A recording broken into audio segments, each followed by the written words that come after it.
Welcome back to another episode of DAT Fitness Business Podcast. This is episode 9, and today we're talking about the best apps for online personal trainers. With me, as always, is Dan Smith. Hello. Hello. How are you doing? Yeah, good today. Yeah. Because it's Christmas soon. Well, when we're recording this, it's Christmas, isn't it? So we've got a week to Christmas. Yeah, I got asked the question today. Was I a fan of Christmas? And I open and honest, I'm not like I could not have Christmas and I would still be okay. But I think that would probably change when you have kids. I think so. Yeah, maybe it'll be. It is about the kids, yeah, because I like Christmas, but it's like, you know, I can But as soon as you have kids, it's like, yeah, Christmas for the kids and stuff. But I still love playing the Grinch. But I prefer being the Grinch rather than the overly festive guy. It's just more fun being a moany bastard at Christmas. Yeah. Well, not that bad. I just find it's a bit overhyped. I like being with family and you have that time to want to see people and then eat all the food. That's my enjoyment side of it. Do you get permission though? Because you can't eat food at Christmas until your favorite fit pro has given you permission to eat it. And it's only for that one. Is it 1 day or 2 days? I can't remember. It's the 2 hours for Christmas. You can have a 2-hour window where you can have permission to eat anything you want. That's it. Yeah. And then you got to burn it off after. Yes. So conveniently, they'll slide in the DMs on Boxing Day or in your Facebook ads and say, "Hey, fatty, eating too much at Christmas? Do you feel rightly guilty? Come on my 6-week shred where I'll give you 1,300 calories a day and 100 burpees in the morning with 4 a.m. cardio. And we'll get that shreds off." That's probably why I haven't seen that many Santa shreds this year, because they flipped it the other way now, haven't they? So they're encouraging people and then they'll do the shreds after. Get it? There's probably some guru coach saying to people, right, you don't want to get them in shape before Christmas, because if you do that, after Christmas, you've got no customers. So let's tell them to eat all the food before Christmas, and then they're going to have to sign up to 2 of your 6-week shreds after Christmas, so you can sell double the amount and charge extra because they're extra fat. In fact, I think I just hit on a gold mine there. I think I should just market that now. Yeah, I think I'll just implement that with my team. So sorry, sidetracking there. So we are talking about best apps for online personal trainers. Now, what we mean by this, we're not going to talk about YouTube, Instagram, Facebook, because everybody's got those, and we've done those platforms in other podcasts. What we're talking about here is the stuff that more implements helps you implement your business, such as communicating to your customers, saving you time, productivity, editing videos, all that sort of stuff. So that's what we're going to talk about today. And Dan and I are going to talk about stuff that we've used in the past, stuff that we rate. And we're not going to talk about stuff we haven't used, because that would be unfair to talk about apps which we haven't used. And we want to be fair on this podcast. Is that a good summation? Yeah, like impartial. Impartial, I like that. Okay, yeah. Because we are the unbiased coaching of coaches people. Okay, so I suppose let's where do we want to kick it off? Let's talk about video editing. So video editing, of course, if you do reels and if you do YouTube and stuff like that, video editing is going to be important. So Dan, what's your favorite video editing apps? My favorite one, I use on my phone, I use Video Leap, and I'm pretty sure there's similar ones to Video Leap. I think most of these apps that are quite similar nowadays. I've seen this before. Like, people say, "Oh, you shouldn't edit on your phone. You should edit on a desktop." And I get that. But then if you're someone who's not actually, that's not your job, you don't edit things, and it makes it really easy to then edit on your phone because everything's there, then why don't you just do that? And if you need to put it onto a desktop thing to maybe do some other stuff, then you can do. But it's so easy to use that app. I just find it incredibly easy. So that, for me, in terms of like video editing, the process I'll use is film on here, you normally, if it's reels and things, it's filmed on here, it's edited straight onto Video Leap, download off Video Leap, and then upload it to Veed, and then Veed does all of the captions, or we can just tweak it slightly if we want to add anything else into it. But that's kind of my process at the moment, which will probably change, and that's changed over the years. So but like probably like yourself, when you first started, you just try loads of things, find out which one works for you, and then you refine it, don't you? Yeah, I've used a whole ton of different video editing software, and do you know what? Up until recently, every single video that I put on YouTube and I put on Instagram and Facebook and stuff like that, they were all done with Video Leap. Because, like you say, it's really easy to edit it, and their software is not.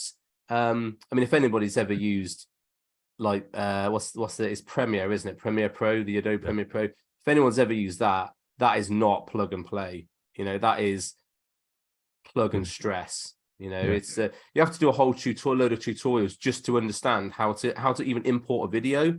It's not intuitive, and you know, it's used by like movie people and the BBC and stuff. So obviously it's going to be high level, and most people don't need that.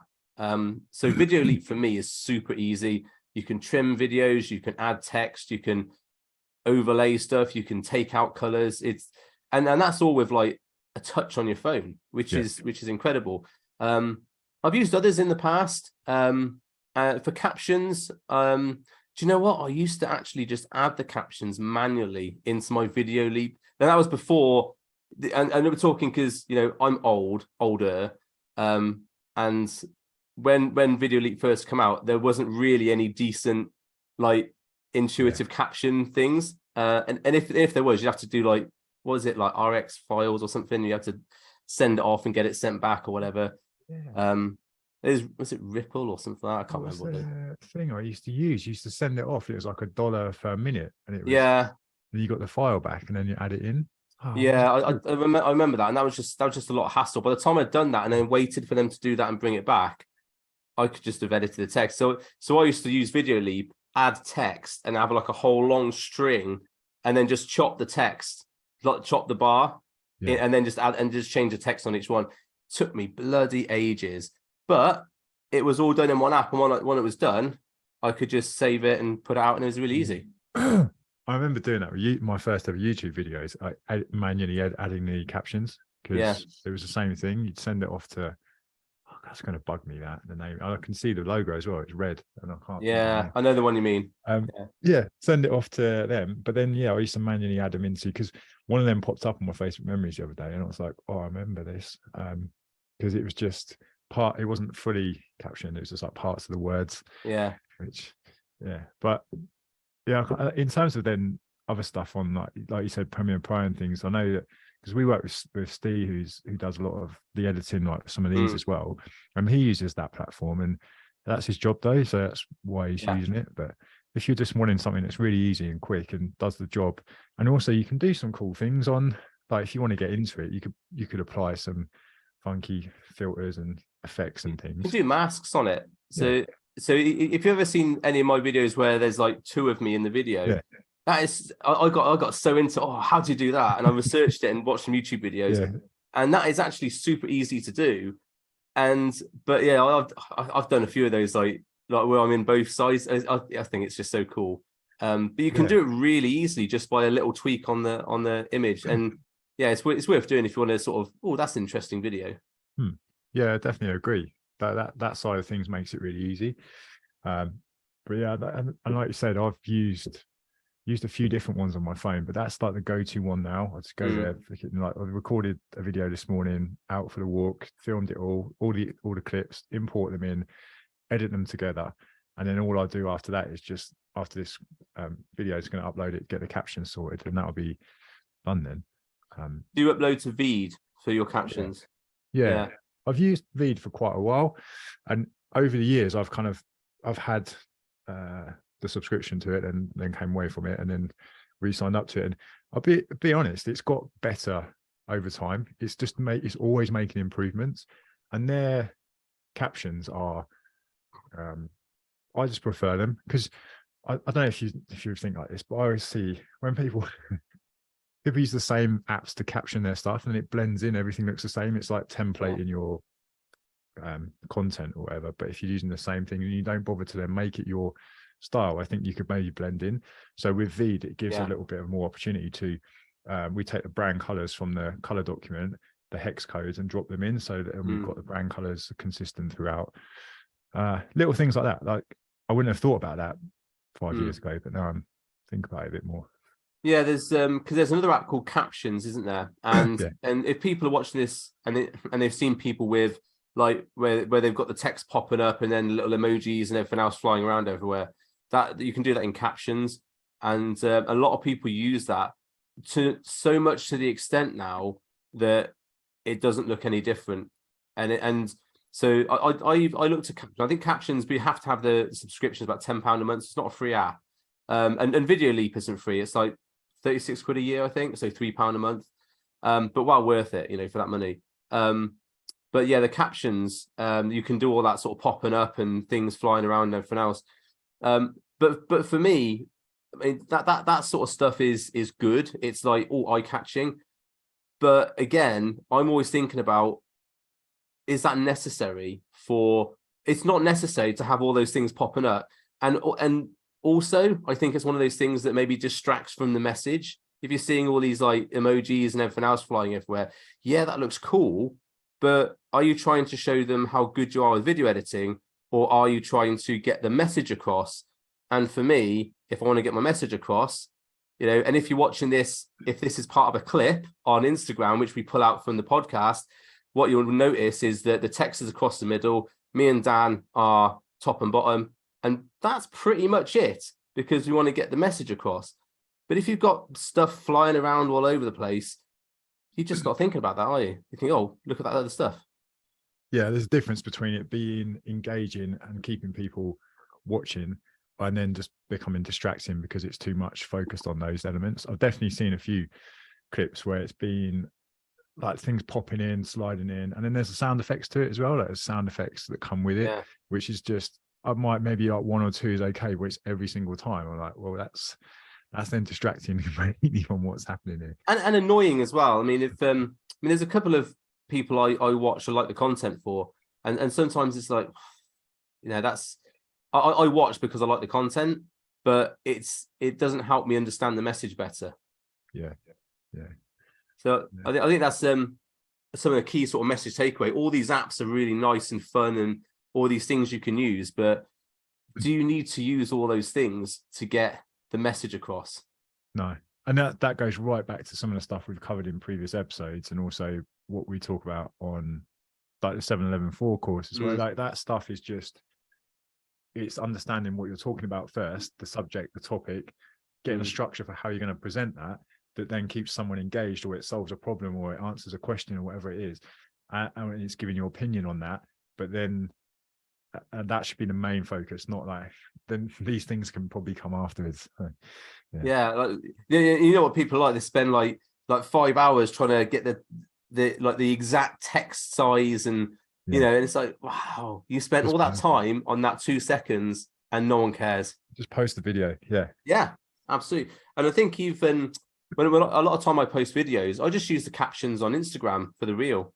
And part of the reason I do that is so that you're using the functions of the app, so that look, that person's using the functions so that they're engaging more with the social media platform. So there's that thing to think about as well. There is that consideration, definitely, because you're using what's native to the platform. There was definitely that thing where if you're sharing from other platforms, so I definitely know that it was from TikTok to Instagram, if you still had the watermark on, then your post wouldn't be looked at as favorably because it's got the other platforms mark on it. So I always I will always post that. I always create the video and then post separately into the platforms. I'll never sometimes if I've created a good reel and use the Instagram tools for that, and you can't create it at any other place, then I'll download that and maybe post on Facebook or whatever. But I generally don't cross post the watermarks into Instagram and TikTok, because like you said, they've got software that can pick that up. It's easy to get rid of as well, just take it off. Yeah. Okay. Oh, the other video editing software that I use, or actually my VA uses to do my video editing, is called Descript. Now, if you're doing podcasts and stuff like that, this is a really good bit of software, because Descript, it's more expensive. It's about 20 quid a month. But when you put stuff into Descript, there's a cool thing on this where you can sit there and actually record. I think it's about a minute, maybe 30 seconds of they give you the words to read.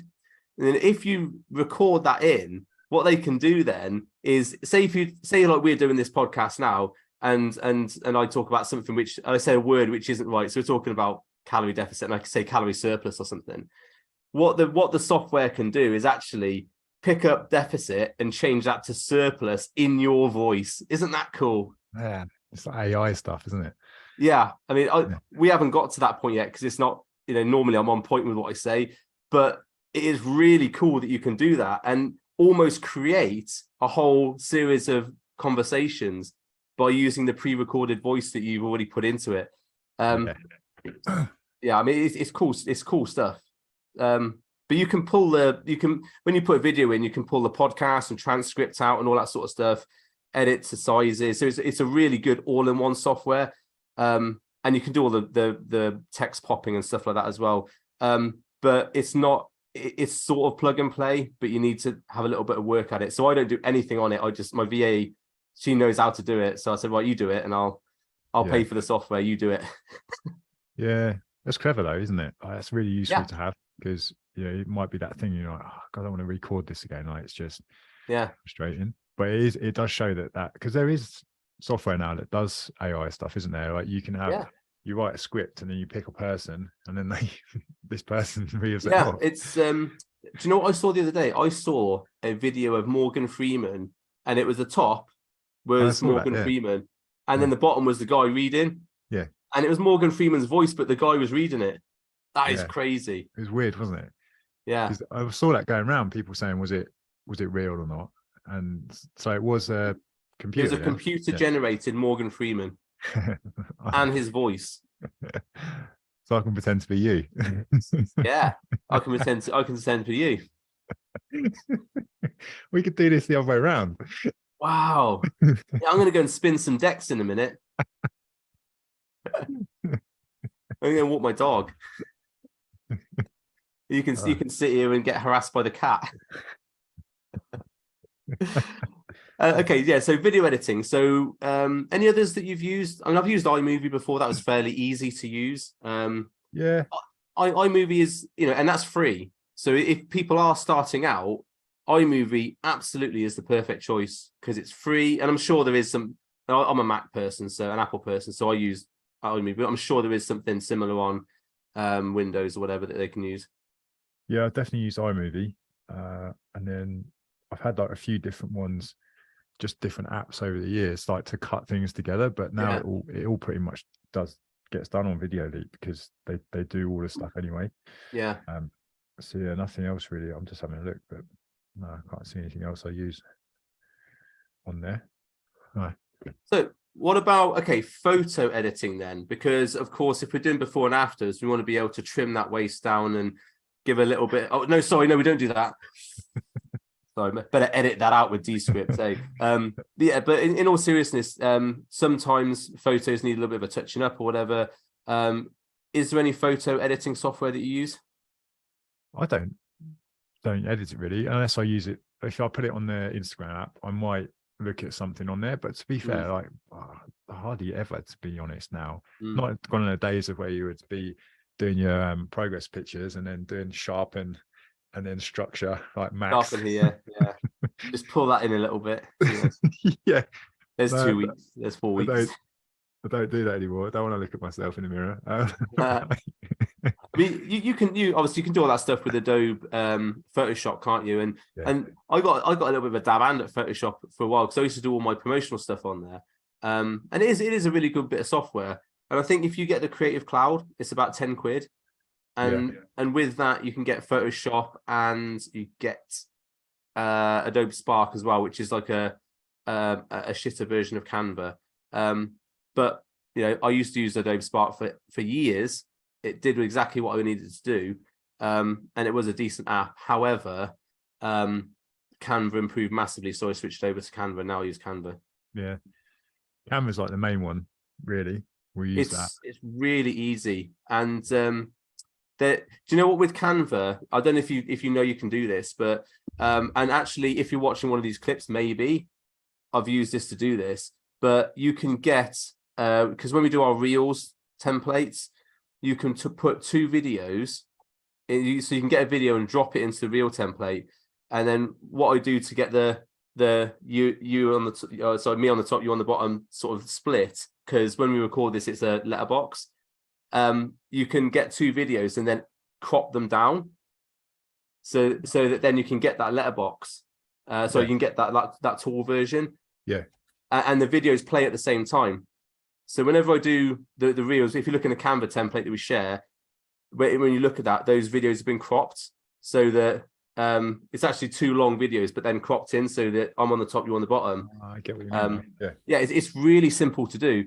So when I'm creating the reel clips and to use an Instagram with the subtitles, I just do that, and it is so easy to do that.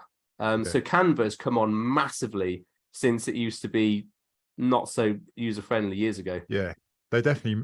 That's another program that's up to this game every time. That's improved it. And because I remember it was really glitchy in the past, wasn't it? Really not great. And then it wasn't great because you would pull something across and it would all fuck up, and you'd be like, oh, I'm gonna go back and do that again, and it's just so stressful.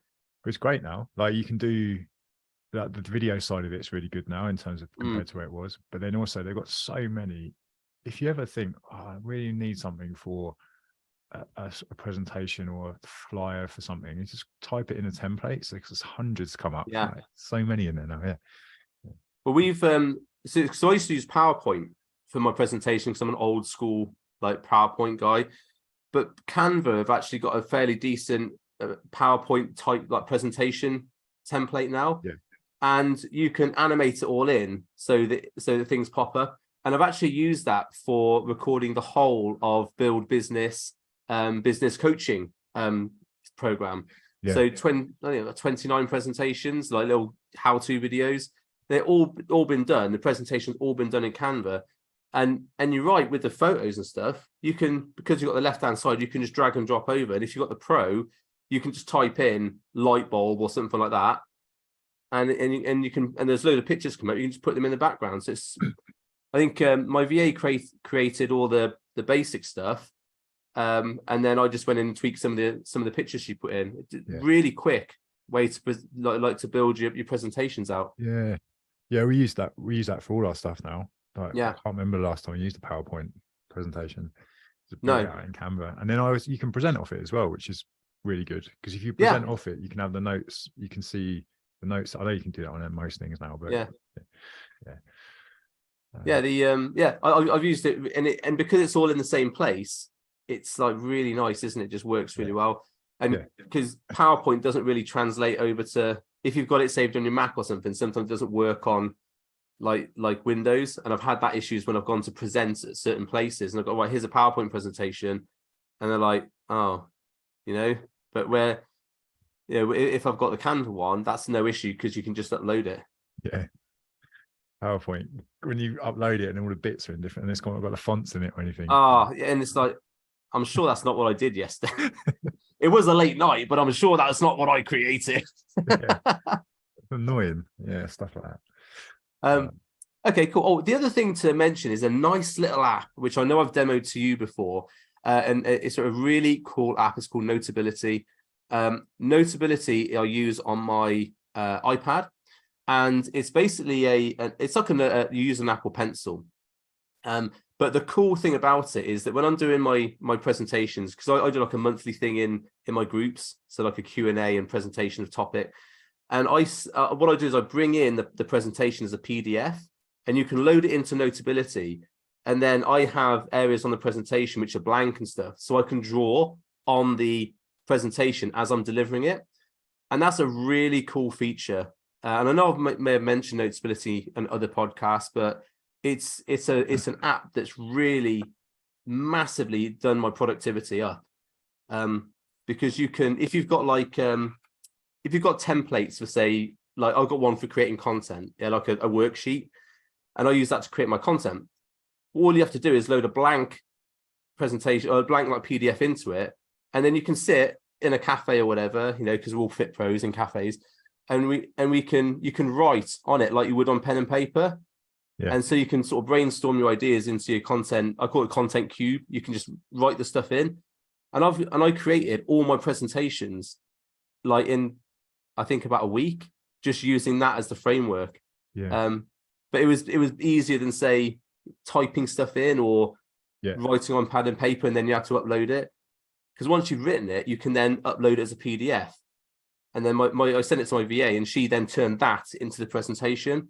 Yeah. Really cool app, mate. And I think it's like 10 quid for the year. And they got templates in there as well for like to-do lists and all that sort of stuff. Yeah. I remember you mentioned that to me, because because with this thing we need to create now, we're going to use that part of that in, so that when you're doing like you say, in the presentation, you can have it in the screen, and then we can write on it. So part of that. I'll give you after we've finished recording, I'll show you a demo of it. It's really powerful, mate. And like with your amount of output you've got, you'll be able to smash through and get that really done really fast. Okay, cool. Now, what about communication? So we've talked loads about conversations for sales and having proper conversations and stuff like that. What about communication apps, things to engage and talk to your customers, but also maybe to your team if you've got a team?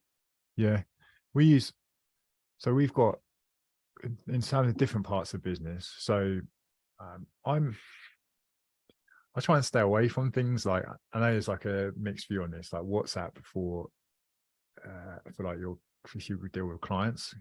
I know that then some people really like WhatsApp, so I'm not going to be here and like just I'm not digging into it. But just something about it is, for me, I couldn't run it through WhatsApp, so we had to have somewhere separate for that. In terms of the coaching side of things, we've got the support group Facebook, but we use Slack for like the mentoring side of stuff. So within there, it's just a really easy. I even think they market it as email. How do they call it? Email for your desktop, which doesn't make sense because it would be email anyway on your desktop. But it's a wanky name to make it sound cool. Yeah, but and I get what I mean, because it is like having your inbox, and it flags up when you've got the notifications to go in and check stuff. But like WhatsApp. Yeah, but if it's just not, it just doesn't feel the same. It's not Zap. Yeah. But Slack's been, I mean, I like it. There's certain things about it that I wish were different, but from a communication standpoint, it works really well. It doesn't work well for stuff like file storage, because it just works on a thread basis and you lose stuff in it. So it's good to have somewhere else where if you want to keep stuff, have it in a separate place. But communication wise, yeah, we use that, and that's been really useful so far. I started with Slack. I didn't like it. It was okay, but it was, like you said, there's threads and stuff like that. If for me, I'm trying to reduce my time on looking at threads and stuff like it. Well, I don't know if you were around. Did you go on forums when you were younger? I don't know. Yeah. How old are you? 38. Oh, maybe then, yeah, because I'm 42. But when I was bodybuilding, like the bodybuilding forums were like massive, and I was a mod on a couple of different bodybuilding forums, and it was just the same thing, sort of like loads of threads. And I think Slack just reminds me of like the old forums where you've got like threads and stuff that pop up, and it was really easy to lose like the conversation. I think Descript is not Descript. What's the other one we talked about? Begins with a D. Discord. Yeah, I think Discord's sort of like that as well. So it reminds me of that. So I didn't really get on with Slack. I mean, in terms of clients, my one-to-ones, we use WhatsApp. The reason I do that is because it links into my desktop. And so if I'm working, I can really easily drop a file or something like that into their WhatsApp, especially if we're on a call and I say, oh, I've got this file, I'll just drop it. They can pick it up on their phone while we're talking. So it's quite functional for me. The thing there, though, and I'll make this a bit clear, is I have two phones, not because I'm a massive drug dealer, but because I separate my work and personal life. I know we talked about that last week, didn't we? I have a work phone, which is my work WhatsApp that links to my computer, and my personal phone. So clients don't call me on my personal phone. So if I turn my phone off or I put it down or whatever in my office, people can't contact me. So I think that's a really important distinction to make. And it's something I actually encourage a lot of my clients to do, is to have, like, if they're dealing with a lot of people, is have a separate phone for work and then have a personal phone. Because otherwise your personal phone's going off all the time, you know, and you pick it up and think, oh, that's a nice message. And it's some guy, can I have turkey instead of chicken at 2 a.m. in the morning? You know? Is that because you're 24/7 contact? Yeah, because I got 24/7, you know, WhatsApp support, you know, 365. I do get that. That's the double phone thing is a really sensible idea, because you'll have WhatsApp business, won't you, as well? Like in terms of, because then that helps, because you can do you can label them, can't you, and put them tag them in certain ways. You can label clients, one-to-one client, group client, whatever. Yeah, like that. And I think you can also flag them as well for like follow up and stuff like that. So it is quite a nifty tool. And if you've got that sort of separation, I don't have this on mine, but if you've got that sort of separation, you can then post your WhatsApp link into your Facebook group or your Instagram or whatever. So, because obviously we're talking about communication and getting people to contact you, people could WhatsApp you. I would recommend not doing that unless you've only got that phone is only used for that business thing. Otherwise, you know, you put your WhatsApp out there, you're going to get spammed lots by companies and other people and stuff like that. So I don't have because it's got your phone number on as well. So I don't have my WhatsApp on public, but my private clients will get it. I got a spam WhatsApp the other day, actually. You just reminded me. Did it say hello, dear? It said, hi, how's you? ? Would you be interested in making some videos for me? Do you have PayPal? Hey. I was like, I said to Ashley, I was like, that's your only dance. What videos do they mean? Text. And I was like, I was going to reply back. Yeah. What videos you after? She was like, don't be a dick. Videos you're after. Wow. Can you do me some like dog walking stuff? Feet videos? Yeah, feet videos. Yeah, not a problem. I'll send those right over. Can you pour custard on your feet? Okay. Maybe we went on a bit of a tangent there. That's your fault, because you talked about your spamming people. But yeah, communication. Also, email software. Which one do you use for your business? I use Active Campaign. Yeah. Me too. I mean, again, I don't want this to come across as biased, but I am biased towards Active Campaign.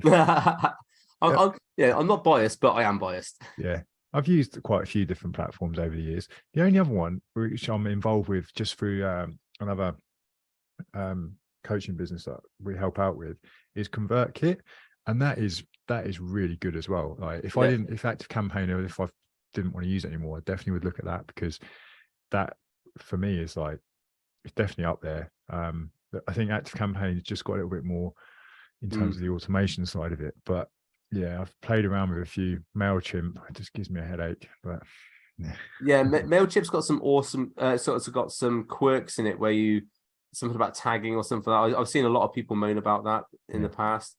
But I agree with you. Active Campaign, I've used that for 8 years maybe, and I mean I don't use it to its maximum potential. I don't do pipelines and all that sort of stuff. I don't use customer ranking and that sort of stuff, because I don't need to, not yet.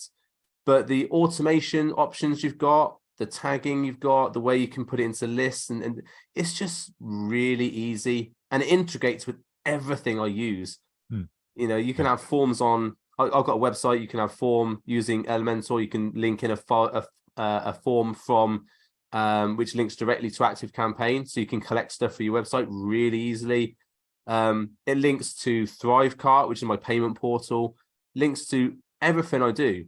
And you can even get an Active Campaign form and embed it on your Facebook page if you wanted to do that. It's just really versatile. And I know they got funding recently. They went on a funding round and got like stupid millions of pounds to improve their software. So, I mean, that can only get better. Yeah. Well, hopefully. Yeah, it has already. Because I remember when they first brought out the landing pages on there, you could create pages and they weren't very good at all. But then now the pages you can create, they've improved them loads. They just brought out an integration a few weeks ago with Facebook, so that you can now have your Facebook, if you run lead ads, so when the forms on Facebook, you used to have to integrate it through Zapier, but now you don't have to. You just set it up on ActiveCampaign, have that as a trigger, and then that links with your Facebook without the Zapier integration. Freaking mega. Yeah. So that's pretty mega then, isn't it? Yeah. You have to pay. You have to pay extra, but yeah. I mean, ActiveCampaign is it's more the pricier one for emails, but again, the guy I work with who does my web stuff, he said, "Oh, maybe we should have a look at some different." Because ConvertKit is another one that's been suggested, and that integrates directly with Thrivecart, I think. Yeah, I think they're maybe the same company, or owned by the same company. But yeah, I've heard that as well, but I've never used it, so I can't say anything. One thing I'd probably advise people not to go through is Infusionsoft. I mean, that's okay if you're $1 million company, but it's expensive. It's like £1,000 just to onboard it or whatever. Really? Yeah, and I mean, it integrates with everything, but you know, most of the people I spoke to about it call it Confusionsoft. So you know, there you are. Yeah, I don't know of any others really. I know that a few of the coaches use MailerLite, and then there's what's the other one? Aweber, I think. Aweber, that's the one. Yeah. But no, there's loads out there, and I suppose whatever fits your business. But you know, I've not had any reason to complain about ActiveCampaign for for the 8 years I've been using it. No, and their support is really good, like really, really good. If you ever have any problems, they're straight on it. The but one just thing to mention it is, if you do have ActiveCampaign, you're building up your you're building your email list. Periodically run a search for people who've unsubscribed and bounces and everything else, and just delete them off your list, because the more obviously people you've got on your list, the more money you pay. Yeah. So always run that. And I do it once a month. I run a little thing that says anyone who's unsubscribed and is not now on any of my lists, delete. And I know sometimes people do, I don't want to delete my list. Yeah, they're not listening to your emails. They're not getting your emails. They're just blank people taking up money. Just get rid of them. Balance-y, isn't it? Oh, I've got a list of 5,000 people. We have 4,000 and don't open your email. Yeah, exactly. Yeah, they don't even get your emails because they're not on your list. So but I mean, there's an argument there for maybe having the emails for putting into Facebook ads. But then again, if they've unsubscribed from emails, they're probably not going to want to buy your stuff when you send them an Facebook ad. Yeah, it's a good thing to do. Definitely clean the list. Absolutely. Okay. So we've done communicate. Oh, is there any other things on communication? I'm not sure if we've done all of them. I know a lot of people use Telegram, which is like the WhatsApp that doesn't get spied on. Drug dealing. But Telegram's essentially WhatsApp, isn't it? But without not Instagram. And I tell you here, right? Here's a little diversion. WhatsApp does get spied on by Facebook and Instagram. I've never discussed like a restaurant that we went to for Christmas, on WhatsApp on WhatsApp at all, or Facebook or anything else. I put into my staff group who wants to go to Steak of the Art for Christmas dinner, right? And then we had a bit of a conversation, right? That's in the private staff group on my WhatsApp. Yeah. 2 hours later, all I see on my Facebook feed is bloody steakhouse adverts. Yeah. So I can't remember how that works, because there is a way of that how that works though, and because people would say, "Oh, they're listening to me talk." They don't listen to you talk, but they will capture stuff like that. And I can't remember how. You just look at the text, I suppose, and pick up the text that's been there. I mean, yeah. But anyways, yeah. So yeah, I mean, don't talk about nuclear bombs or anything else on there. That's probably not a good idea. We get adverts for how to make a nuclear bomb on your Facebook. Need help? Want some uranium? Okay. Sorry, go on. Any other stuff for communication really? Like we use some of the like many chat stuff sometimes, but it's not really, I wouldn't call it, it's more of a automation that in terms of how you use things. So no, I don't use anything else.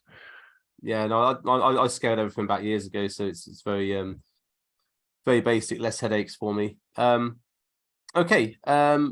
Okay, so what about learning and teaching apps? So apps for maybe delivering your course content if you have course, or maybe how to maybe a guides or whatever else. So I know you've got because you host your academy, don't you? So what do you use for that? Yeah, we use Circle for that, which is a community platform. Yeah. So it's okay.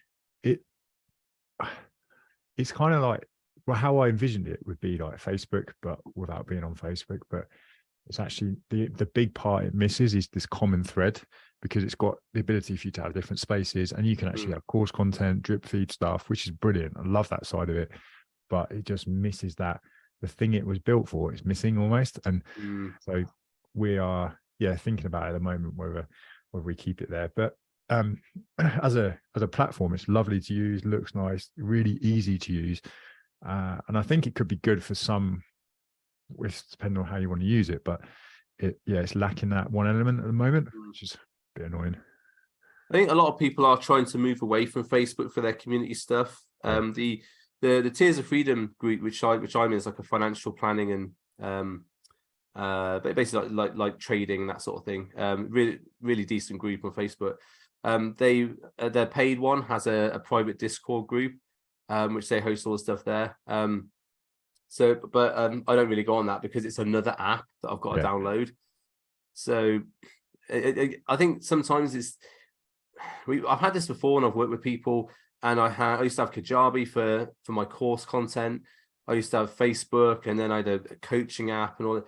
And although all of those were the best things for that thing, I just found that people, because it's another app to download, like Kajabi was another app, and I said, "Oh, have you watched a video on the?" No.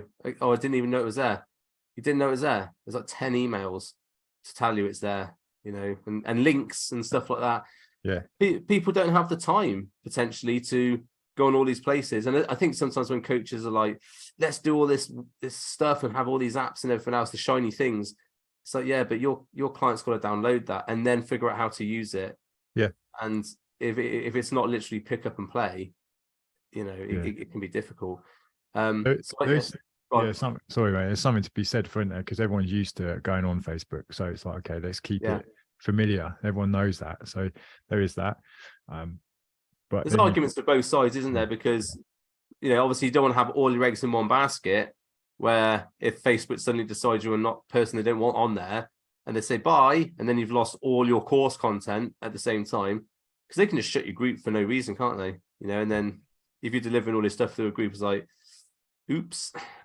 So I mean, it's I've used Wishlist Member on my website, which is basically a plugin which you have to enter a password to go to certain pages. It was fairly user friendly, but I just tried it out for a little while. It was okay. I think they've upgraded it massively now. And I've used Kajabi before. I use Learn on Thrivecart. Thrivecart's it's like a one-time only purchase, and it's like basically a cart software, so you can like take all payments and stuff like that. Really simple to integrate, really worth the money. And they have a sort of a Kajabi clone, which is called Learn, which you can host like courses on, basically, which makes it, if people buy on the Thrivecart, that makes it easier then to give them the links there. But again, it's another thing that they've got to go into, another password they've got to enter. So mainly for the stuff I do, I host it in a Facebook group now. I have all the content separately if people need it, but I host it all in a Facebook group, because it's really easy to say, here's the guides, here's the modules. And also, if people say leave your coaching, it's very easy just to take them out of the Facebook group. You don't have to go into all the admin and stuff like that. That's what you say. Big pros for each one. We host our stuff on Podia, which is great. Like, I really like Podia, and that's got some other features we don't maximize, to be honest. Like, you can have they've got their own inbuilt communities and memberships and things. But Mm. that, again, that's changed over time. We've used it. They've keep upgrading it. But yeah, it's easy to host stuff for us there. I find it really user friendly. Mm. And it's not that expensive, Podia. So not compared to Kajabi, which is really expensive. I think. What's the price so people know? 25. I think it starts at $25 a month. Oh, so, well, that's about £24 then, isn't it? Yeah. Remember when dollars used to be like, it was $2 per pound? And like, now it's like, oh, you're trying to work it out in your head. Oh, actually, no, it's just the So same. it's the same, yeah.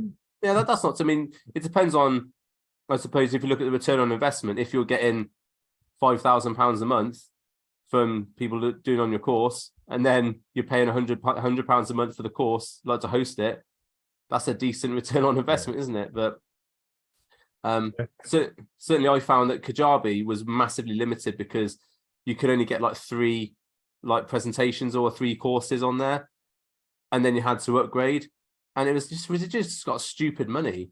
Yeah. And it was good, but not worth that sort of money, I don't think.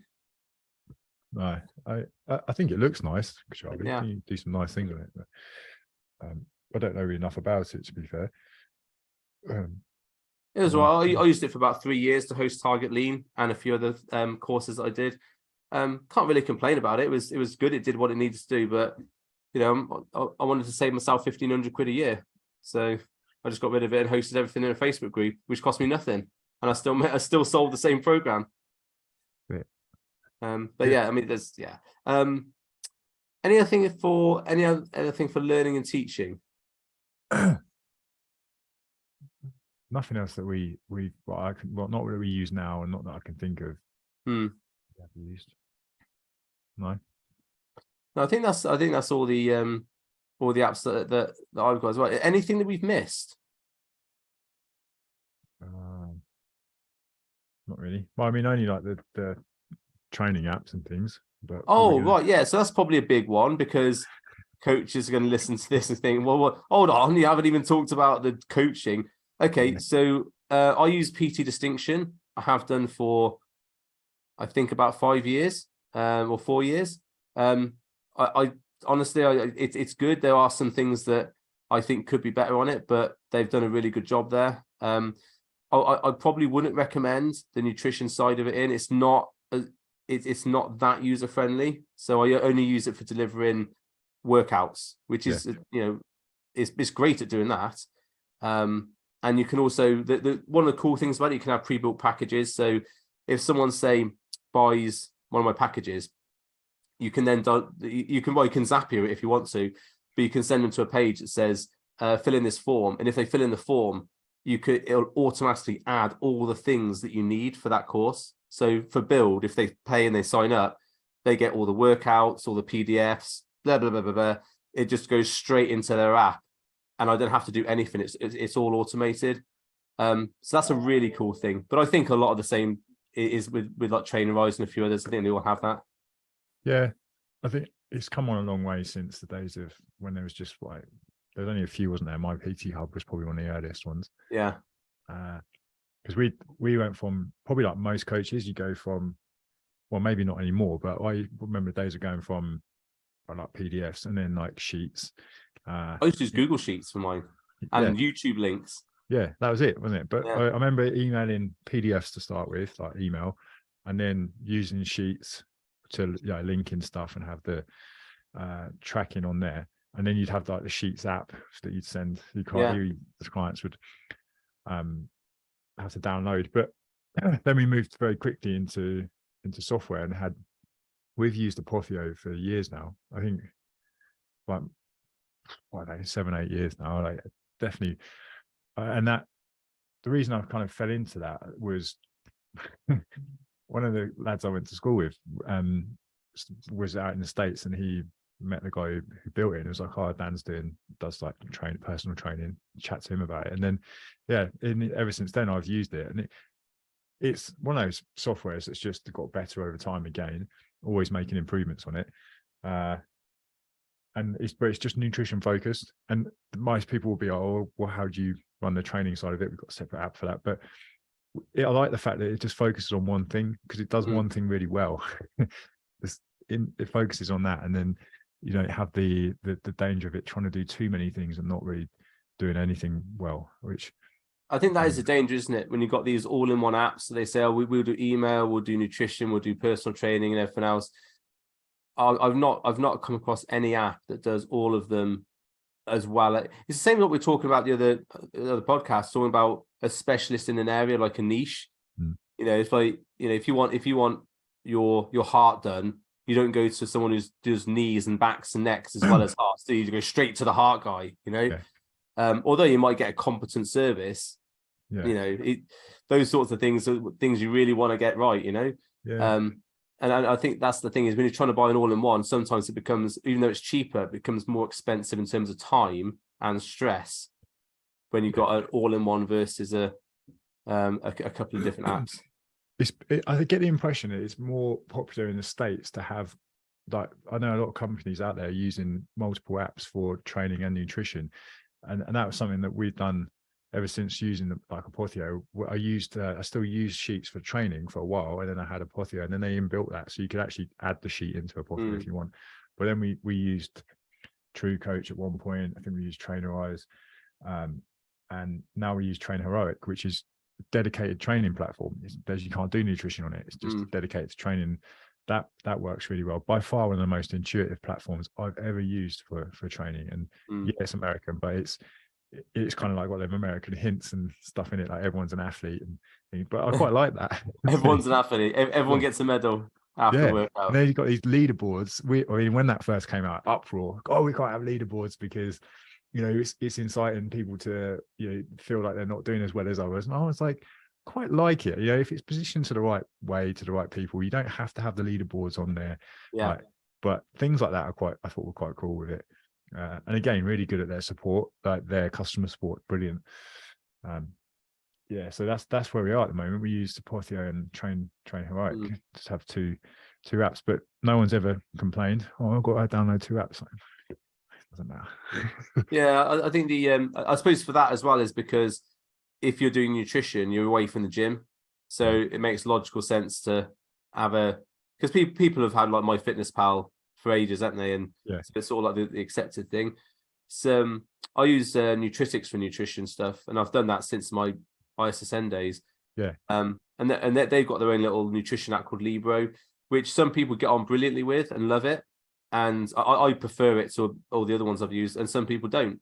But it's one of the advantages is you can go into the back end and see exactly everything they've eaten. It gives you a full break. It's like proper dietitian, you know, sports nutritionist software. So there's loads of stuff I don't use, but it is a pretty decent software. But again, it's about 30 quid a month. So for me at the moment, what I'm doing at the moment, is it still necessary? I'm not coaching performance athletes anymore, so no, but I kind of like having it around because it's easy for people to use. So I used Nutritics for years as well. Because it was good, because you could build out, really easy to build out plans, wasn't it? Like example plans. And then I did use that Libro because I remember it coming out, and there was the big like voice feature, wasn't there? But do they still do that? Yeah, you can still talk to it and say, this is what I ate today. Log my lunch. But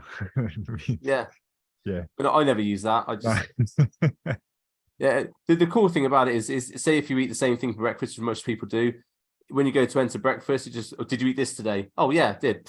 Easy, done. Well, I thought it was good. Then we did get rid of it because we just started to use it less and less. No, we don't really use anything. Not use anything else. Like we still have. I mean, in terms of how we then deliver stuff, we do use things like screen recording software. Loom's quite important. Loom. I mean, we've missed that one out. I use that. Really good.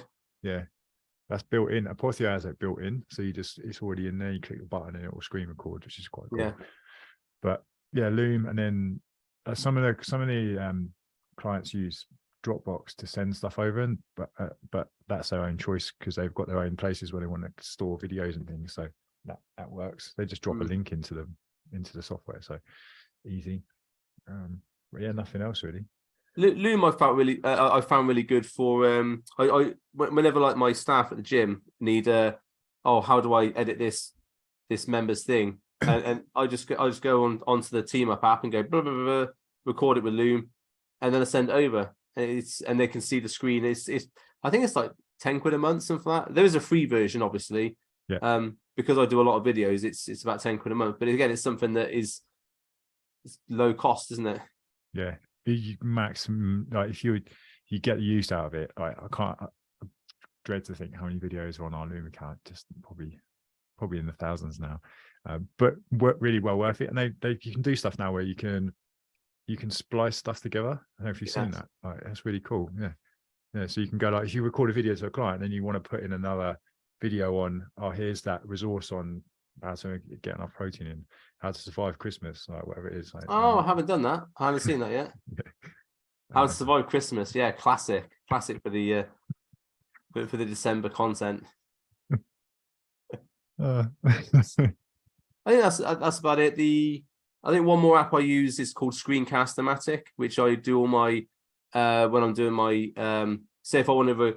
I find it's better than Loom, because if you want to edit the video afterwards, and there's things like you can add text, and the cool thing about it is if you record your webcam and the screen at the same time, you can bring up either the webcam to the front or the screen, so you can say not show the webcam, or put the webcam as the full screen, which means that when you're, say, doing a presentation, you can then, if you're in post-production editing it, you don't just have your face as a tiny square at the top and then the big presentation. Yeah. You can bring it up so that people don't focus on the presentation.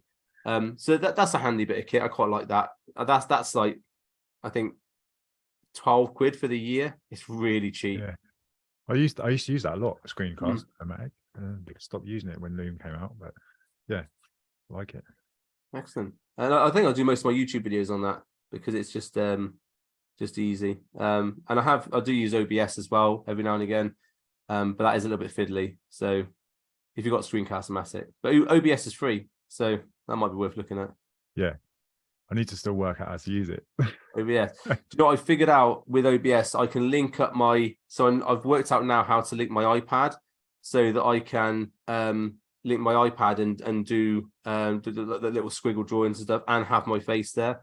Yeah. It's the new updates come out. It's quite easy to do, but you need to link your iPad with a cable to the computer, and then when you do it, you can have a camera called iPad, and then when you click on that, it pops up and you can see your iPad and it's in real time. That's what I need to do. Yeah, you have to show me. Yeah. And the good thing about OBS, if people don't know, you can set up loads of different, say, cameras.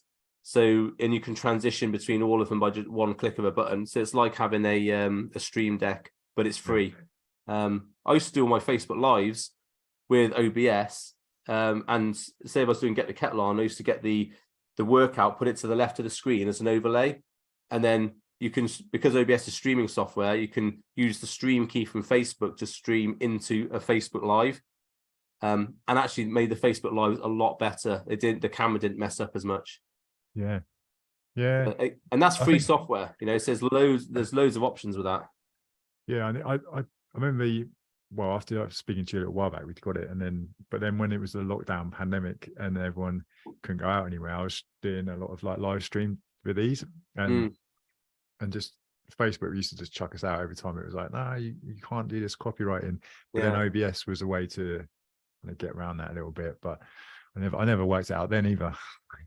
Yeah, I mean, you can stream into YouTube, you can stream into Facebook. There's a few different things you can do, or you can just record and record the video. So the good thing about that is, in Facebook, we do Facebook Live. Yeah. Sometimes the recording ain't so great, but if you stream the recording through OBS and record at the same time, you get a much better quality. So that's why I do all my Facebook Lives through OBS now, and it's really easy to set up. Nice. Yeah, skills. Love it. Okay, that was a bit comprehensive, I think. And we've gone over as well, so we need to stop so you can go and talk to your clients. Okay, Dan, just a quick one. Where can people find you? Dan Strong Collective, anywhere really. and then strongcollective.co.uk. Cool. Yeah. I'm still at Tom Blackman _nutrition or Build Coaching on Instagram. And the website is still BK Nutrition, but that will hopefully be done after Christmas. Should be buildcoaching.co.uk. Great. Okay. Thanks everyone for watching or listening. Dan, see you on the next episode. Bye for now.